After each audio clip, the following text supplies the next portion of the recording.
said, by broadcaster Emma Wolf and Gemma Forte. We will start with the Sunday Mirror, Gemma. Their headline, Tories are rigging rules on election. What's going on here? I'm glad the Mirror are calling this what it is. The Tories would call it reform. It's not. It's rigging.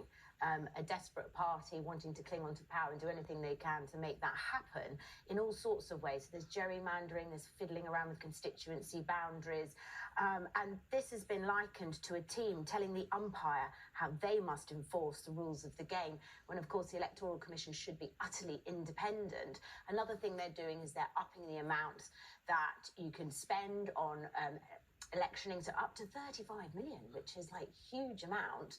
And the other thing, which is really bad, is this introduction of voter ID, which is utterly unnecessary. Yeah. So in the last 8 years, I think you've had 5 cases of electoral fraud versus thousands of people, maybe millions potentially, being turned away at the polling station because they don't have IT. IT. Who said actually changing that ID rule was detrimental. I think it worked against them in the council elections, which is amusing.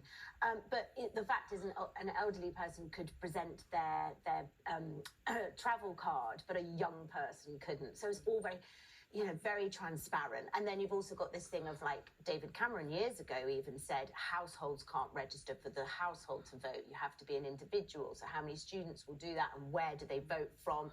Is it home? Is it where their university is, etc. And it's disgraceful. It's like, honestly, you should get into power because people want you to be there, not trying to just keep parts of the electorate away. This is democracy, and it's super important. So I'm glad it's been called out.